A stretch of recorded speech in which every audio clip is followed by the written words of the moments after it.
Muy buenas, gente, ¿cómo están? Espero que estén muy bien. El día de hoy les traigo un video muy interesante y es cuando el primarca demonio Magnus el Rojo se enfrenta a la Inquisición. Intro y comenzamos. Humans die easily to the killing blow. Muy bien, el siguiente relato aparece en el Códex de décima edición de los Mil Hijos y es el último relato de los que aparecen en los Códex del Caos que han salido este año. En esta ocasión veremos cómo Magnus el Rojo se enfrenta a la Inquisición. Paso a leerles el relato. Magnus soñó fragmentos de materia ánima del demonio. El primarca se enroscó a través de múltiples destinos, manteniendo su manifestación corpórea en el presente objetivo. Sentado en un círculo ritual en la cima de la torre del Cíclope, otros se desplazaron a lo largo de sus destinos en busca del artefacto que deseaba, el silabario morcáptico, y los medios por los cuales lo adquiriría. Dentro de uno de sus destinos potenciales, sus fragmentos personales contemplaron un eco futuro de Magnus en guerra, en un campo de batalla, escasos años en un futuro posible. Los dos aspectos de Magnus el Rojo se miraron. Buscó una respuesta, proyectó el soñador. ¿Habrá un precio?, replicó el guerrero. La ira del soñador floreció. Los precios solo los temían los ignorantes. Muéstrame cómo llego a apoderarme del silabario morcáptico. El paisaje del destino tembló ante la violencia de la orden psíquica del soñador. En respuesta, el guerrero se volvió más sustancial. La realidad onduló hacia afuera desde sus pies como garras, mientras su carne de demonio brillaba y sus grandes alas se desplegaban. La roca índigo arenosa de un delta rocoso se extendió bajo un cielo oscuro mientras el paisaje del destino se transmutaba.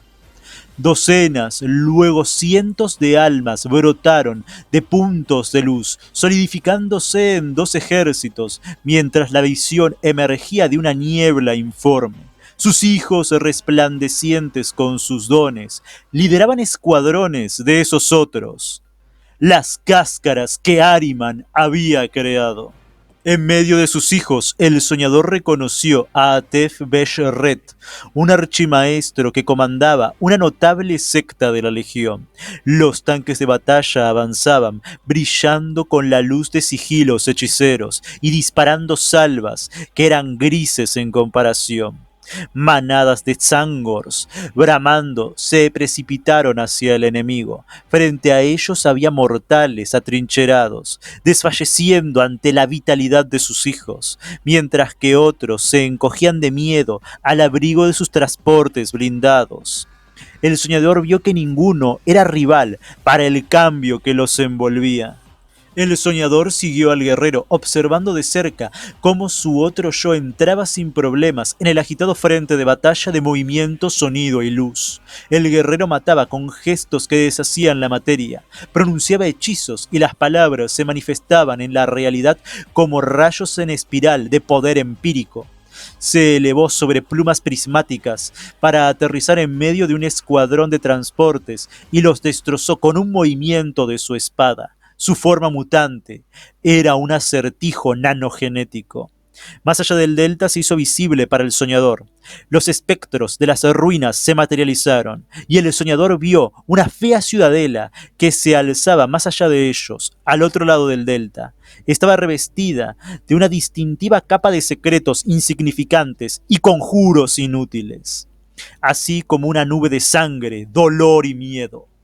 Una fortaleza de la Inquisición sin duda, reflexionó, un bastión de esos principiantes que se creen dignos jueces del destino de la humanidad. Justo así, respondió el guerrero. Aetef descifró su ubicación de la mente de una de las facciones rivales de la ciudadela. En esta proyección astral, el soñador pudo percibir el resplandor que se filtraba desde debajo de la ciudadela. El resplandor del silabario morcáptico atravesaba la roca y el metal, las protecciones débiles y los campos de energía aún más débiles, tal como había pasado el escrutinio de los amos de la ciudadela. El soñador sintió un repentino giro en el destino. Desde arriba, su aproximación enmascarada hasta ahora por la oscuridad y la anarquía de la hechicería de la batalla, un escuadrón de cañoneras rugió hacia un flanco. Atacaron con armas pesadas, agrietando las armaduras de los marines Rúbrica y matando a los dotados hijos de Magnus.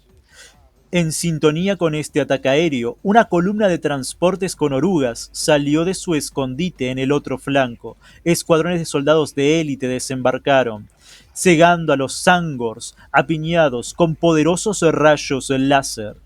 Los amos inquisitoriales de la ciudadela no estaban exentos de engaños. «Te prepararás para esto», dijo la voz del guerrero. El soñador sabía cómo podía hacerlo. Con cada contemplación de un contraataque, aparecía aquí en este posible futuro. Los Heldrakes, que hasta ahora solo habían estado en potencial, interceptaron las cañoneras con garras rastrillantes y chorros de llama de disformidad. Un portal hechicero se abrió en medio de la impactante salida de asalto de la ciudadela, arrojando escuadrones de exterminadores del escarabajo oculto, cuya existencia aquí, en este futuro, apenas se había formado en el pensamiento del soñador. Estos y otros engaños, ilusiones y traiciones tendrían que prepararse para este futuro, pero el soñador ahora lo vería hecho. Obsesionado con tales contraataques a los intentos de defensa de la ciudadela, su atención se vio repentinamente atraída por un grito empírico y el desgarro de la realidad cuando un hechizo se salía de control. Era Ataef. El soñador lo vio consumido en un fuego de color arcoíris y su alma destrozada por una construcción psíquica demasiado grande para que la pudiera contener. El soñador descartó la pérdida como algo trivial. El precio valía la pena por las percepciones que había obtenido aquí. Fue testigo de cómo su yo guerrero aniquilaba al último de los defensores y comenzaba a caminar hacia la entrada indefensa de la ciudadela. La visión se desvaneció. Dentro de la torre del Cíclope, la astilla de Magnus el Rojo, que ocupaba lo que sus hijos llamaban el presente, contó los hilos que ahora sabía que debían tejerse. El ser sintió la llegada de uno de sus hijos. Era Ataef, por supuesto, quien estaba allí para alardear de las verdades que le había arrancado a su prisionero. Y terminamos, y este fue el último de los relatos de los primarcas demonios que salieron en estos códex de 10ª edición del Caos. Algo que me parece interesante, que es digno de destacar en este relato en particular, es ver cómo Magnus envía sus múltiples fragmentos a través del espacio y el tiempo. Y cómo puede ver posibles futuros. Y cómo en esos posibles futuros que ve, se da cuenta, ok, si no hago esto, entonces puede pasar esto otro. Ve todo lo que ocurre y en medio de ver todo lo que ocurre, ya puede ir planeando las contramedidas que tiene que tomar para no verse superado en ningún momento por las fuerzas enemigas. Es impresionante, porque dice, ok, acá me están atacando con aviación, entonces lo que tengo que tener para enfrentar a esa aviación son los Heldrakes, y entonces aparecen los Heldrakes.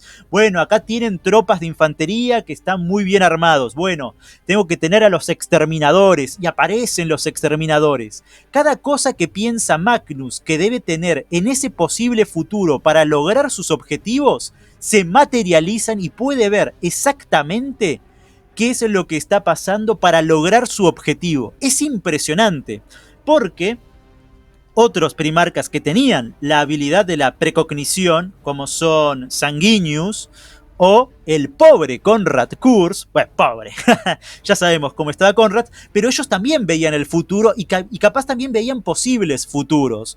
Mucho más Konrad, sabemos esto, que veía múltiples futuros y él siempre elegía los peores. Pero acá podemos ver cómo Konrad creía que los futuros eran inamovibles. El emperador decía que se pueden elegir diferentes futuros, pero acá vemos a Magnus que él literalmente puede moldear su futuro como quiera. Ve el futuro y dice, ok, este es el futuro. Bueno, acá me están tendiendo una trampa. ¿Qué es lo que tendría que hacer para que en ese futuro esta trampa no funcionara? Y aparecen todas las armas, todas las tropas que él necesita para no caer en esa trampa y lograr la victoria.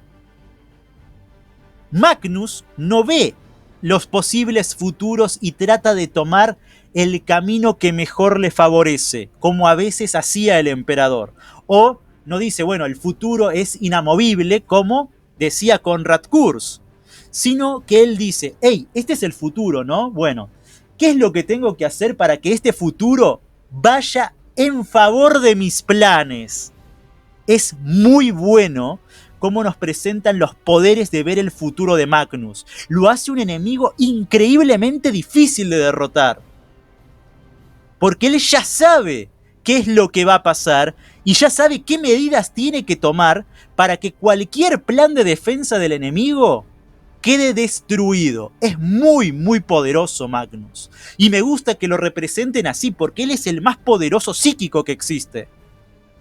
Por lo menos del lado de los poderes ruinosos. Del lado de los leales uno diría que es el emperador, pero el emperador no cuenta.